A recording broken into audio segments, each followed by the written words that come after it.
So, I'm going to start you off with a little scenario I want you to think about. You and your family are going camping, and you have to take some food. So, you take meat, like hot dogs, drinks, whatever you usually take. So, what are you going to take it in? Are you going to take it in like a backpack, a garbage sack? Are you going to take it in a cooler?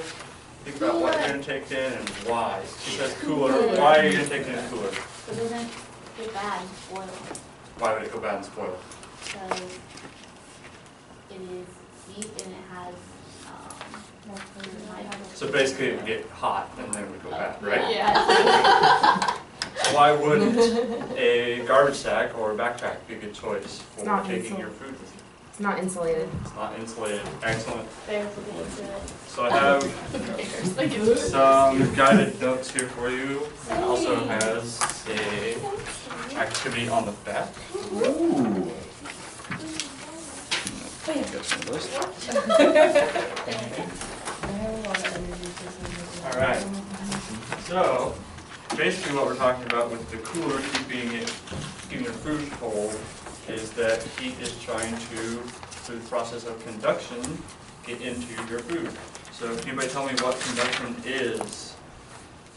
Anybody have any ideas? It has something to do with heat. Okay. And like energy flow. Okay, it's energy flow. It's the transfer of energy through electrons. So if you read off of your guided notes, the transfer of thermal energy, which is heat, between molecules and atoms in a substance due to a temperature difference. So I have a couple blanks there. Conduction always takes place from a region of blank temperature to a region of the other blank temperature. Hot to cold. Yep, perfect. Higher temperature to lower temperature. A lot of people get confused and think it goes the other way, but actually it's always from higher temperature to lower temperature. And so why is conduction important? Why is another example for who cooks or barbecues? Most of us. So if you ever grab a pot or like a cast iron skillet is a good example. If you grab the handle on that after you've been cooking on it, what's it going to do? Burn you. What if you grab like a frying pan that has a rubber handle on it? You grab that? Shouldn't. So why? The cast iron is a conductor.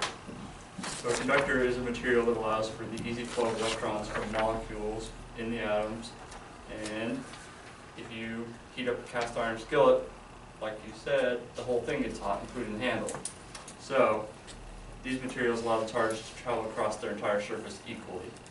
So equally is what we're looking for on that guy.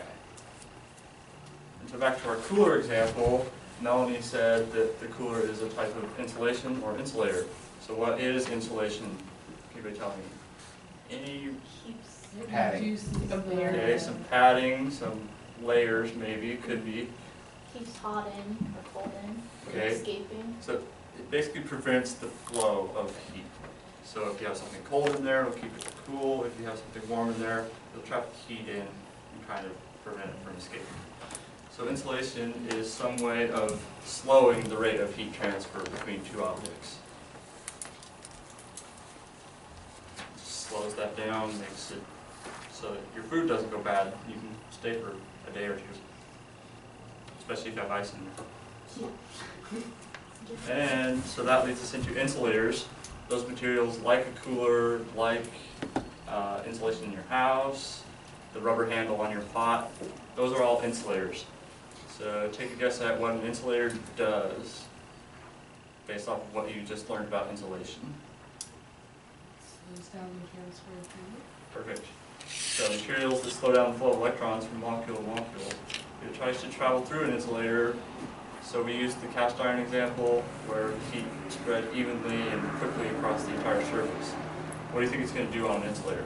If you put heat on one part of the insulator, where is it going to go? Is it just going to stay there, or is it just going to move everywhere like the cast iron? Stay there. Okay, so it's just going to stay there. So it will not evenly distribute across the surface of the material for an insulator. So perfect. Now, with partners, I want you to flip over a couple of objects here. I'm just going to quickly, which items would be good conductors of heat energy and which would be insulators to slow the rate of heat exchange. Just take a couple minutes and do that for me.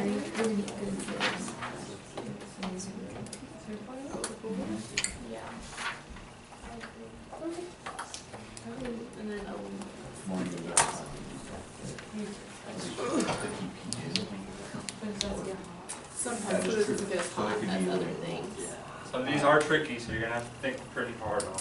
And then the frying pan is, Distributes heat, the frying pan.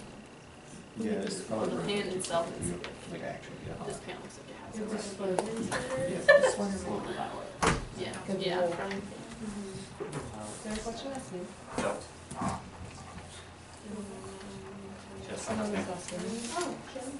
How we doing on this? Everybody getting close to some solutions?